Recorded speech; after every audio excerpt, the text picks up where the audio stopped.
"Hi, my name is Harper." She looked me up and down in front of everyone and laughed. "You can sit in the audience. Just don't roll onto the runway." "Okay." The whole room chuckled.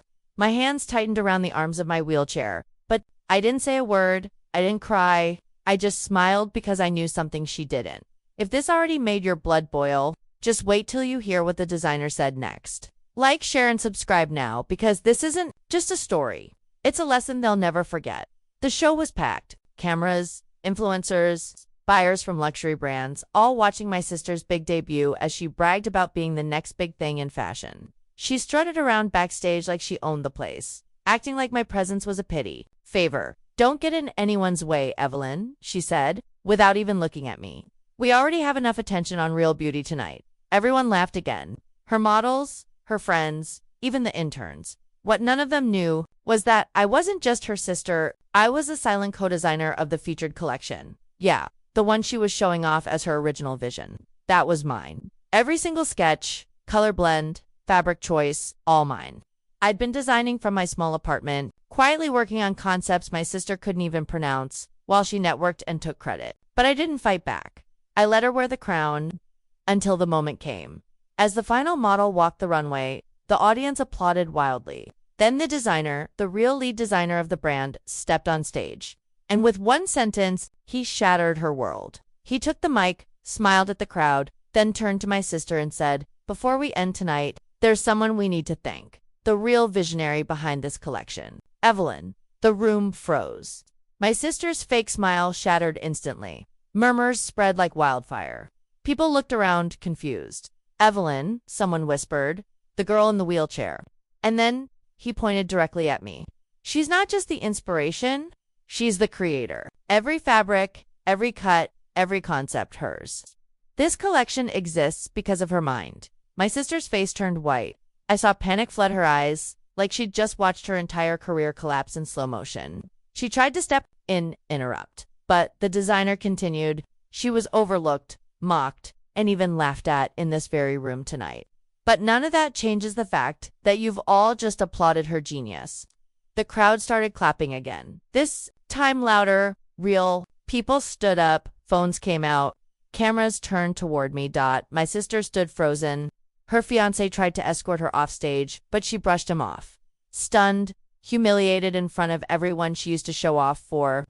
I was invited up, not carried, not helped, invited. I rolled forward, calm, size, silent, powerful. The designer handed me the mic. I looked out at the sea of faces, then directly at her. "You told me disability had no place in fashion. Turns out, your ego didn't." The crowd exploded. Even her models started clapping. My sister turned and walked out before the show ended. Makeup smudged, heels wobbling, reputation crumbling with every step. What she didn't know, that designer had been mentoring me in secret for months. He saw my sketches online and reached out quietly.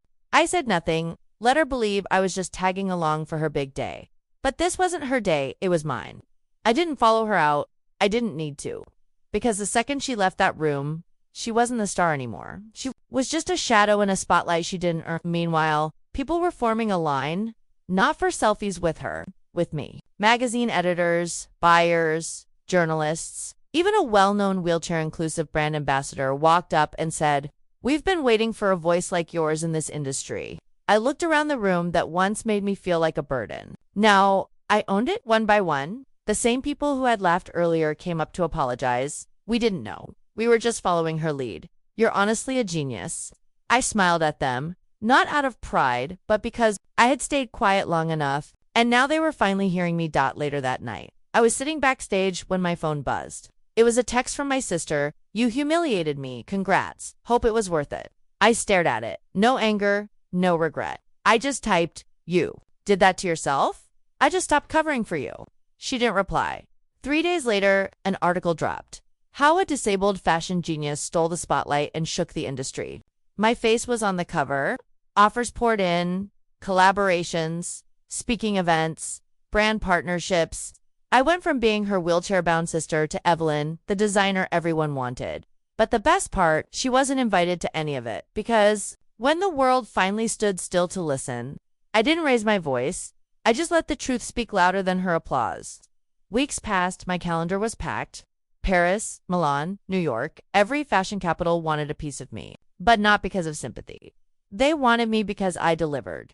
Every design I dropped went viral. Social media couldn't stop talking. Who is Evelyn? Where has she been hiding? How did we all miss this brilliance?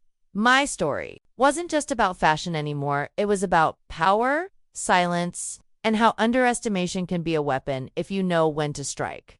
My sister tried to bounce back. I saw her post stories pretending to be unbothered, taking a break from the industry. It's just too toxic. Toxic. The same system she used to climb by stepping on people like me. Now it wasn't working for her, so she cried foul. She even messaged some of the designers I was working with, trying to say I stole her sketches, but they didn't buy it. One replied with a screenshot, her email, begging to be considered. And the designer's two-word response, not interested. That message made it to Twitter. It went viral in less than an hour. And as the industry closed its doors on her, it kept opening more for me. A luxury brand offered me full creative control of their next line. Not as a guest, as the lead. I didn't accept immediately. Not because I was unsure, but because I wanted to walk into that meeting on my terms. So I invited them to my new studio. And when they arrived, they weren't met with assistants or PR people. Just me, designing, focused, powerful, they said. We've never seen someone command silence like that. I smiled, rolled forward, and finally said it. That's because I never needed to shout. I just needed the mic.